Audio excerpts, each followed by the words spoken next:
मी राष्ट्रवादी शरद पवार पक्षाच्या खासदारांनी पंतप्रधान मोदींची भेट घेतली आहे। सुप्रिया सुळे यांच्या नेतृत्वात मोदींची भेट घेतलेली आहे। राज्यातील विविध प्रश्नांसंदर्भात चर्चा झाली आहे। फुले दाम्पत्याला भारतरत्न देण्याची मागणी केली आहे। खासदारांनी पंतप्रधानांशी महाराष्ट्राशी संबंधित मुद्द्यांवर चर्चा केलेली आहे।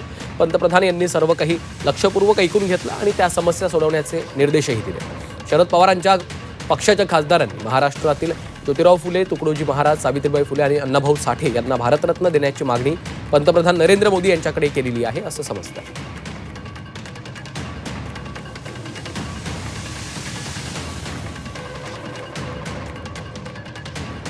पवारांच्या खासदारांनी पंतप्रधान नरेंद्र मोदी यांची भेट घेतली आहे।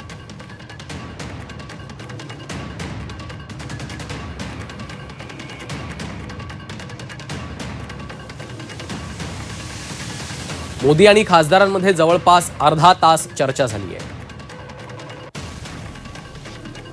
राज्यातल्या विविध प्रश्नांवर खासदारांनी मोदींसोबत चर्चा केली।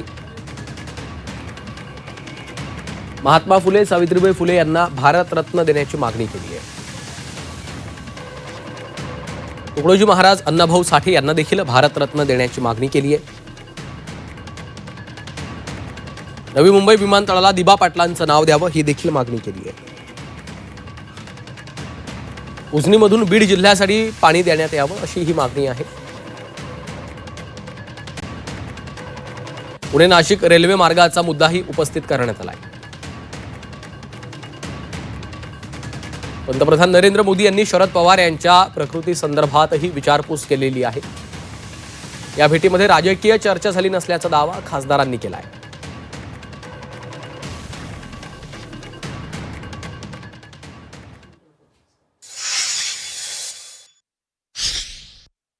साधारणतः एक 20-25 मिनिट माननीय पंतप्रधानांबरोबर ही भेट झाली। सगळ्या खासदारांची आदरणीय आमच्या नेत्या सुप्रियाताई सुळे यांच्या नेतृत्वाखाली ही बैठक झाली आणि यामध्ये सगळ्याच खासदारांच्या मतदारसंघांमध्ये जे वेगवेगळे विषय आहेत, जे वेगवेगळे मुद्दे आहेत, या संदर्भात माननीय पंतप्रधानांना आम्ही अवगत केलं। म्हणजे कालच पुणे नाशिक सेमी हायस्पीड रेल्वेच्या बाबत महाराष्ट्रामध्ये एक मोठं आंदोलन करण्यात आलं। 3 जिल्ह्यांमधले हजारो लोक रस्त्यावर उतरले होते, या संदर्भामध्ये ही मागणी केली। त्यानंतर चाकण MIDC, रांजणगाव MIDC हा सगळा जो इंडस्ट्रियल बेल्ट आहे याची जी एक वाहतूक कोंडी सातत्याने होती, या संदर्भामध्ये PM गतिशक्ती टर्मिनल जे आहे याची मागणी आपल्या मतदारसंघामध्ये केली।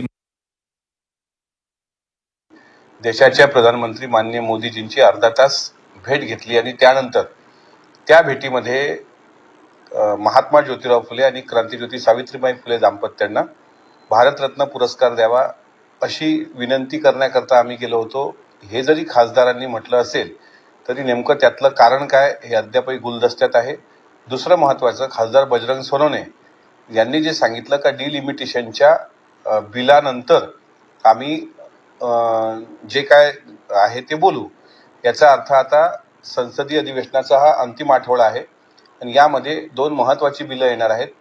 त्यामधलं एक महत्त्वाचं बिल डिलिमिटेशनच्या संदर्भात आहे आणि त्यावेळेस वॉकआउट कोण करतं सभागृहाच्या बाहेर आणि सभागृहात प्रत्यक्ष मतदान कोण करतं, त्यानंतर सांगितलं ठरेल की आजची भेट नेमकी कशा करता होती। तोपर्यंत हा सस्पेन्स आहे आणि हा सस्पेन्स कायम राहणार। आमदारांनी मुख्यमंत्र्यांना भेटावं यात विशेष काय? आमदार मुख्यमंत्र्यांना भेटणारच। दिल्लीत अधिवेशन सुरू असताना खासदारांनी त्यांच्या प्रश्नासाठी, मतदारसंघातल्या प्रश्नासाठी प्रधानमंत्र्यांना भेटणं किंवा गृहमंत्र्यांना भेटणं याच्यामध्ये आश्चर्य वाटावं असं काय? प्रधानमंत्र्यांना एकत्र जाऊन यासाठी भेटावं लागतं आहे की प्रधानमंत्री संसदेमध्ये येत नाहीत भेटण्यासाठी, गृहमंत्री संसदेमध्ये येत नाहीत। पूर्वी ते यायचे। तुम्ही जाणार भेटायला? नाही, आम्ही तर कधीच जात नाही ना। ही आमची भूमिका आहे, ही आमच्या पक्षाची भूमिका आहे। आणि 10 खासदार किती त्यांचे 8 खासदार जे आहेत ते काय लपून छपून भेटत नाहीत ना। रिसर त्यांनी त्यांची वेळ घेतलेली आहे आणि त्यांच्याबरोबर सुप्रियाताई सुळे त्यांचं नेतृत्व करत आहेत। पंतप्रधान हे देशाचे असतात, ते कुठल्या पक्षाचे नसतात। त्यांना भेटायला जाणं यामध्ये काही वावगं आहे असं मला वाटत नाही। मी देखील मुख्यमंत्री आहे अनेक विरोधी पक्षाचे लोक मला भेटत असतात, त्यांची कामं सांगत असतात. त्यामुळे मला असं वाटतं की कुठल्याही वेगळ्या दृष्टीने याच्याकडे पाहण्याचं कारण नाही आहे.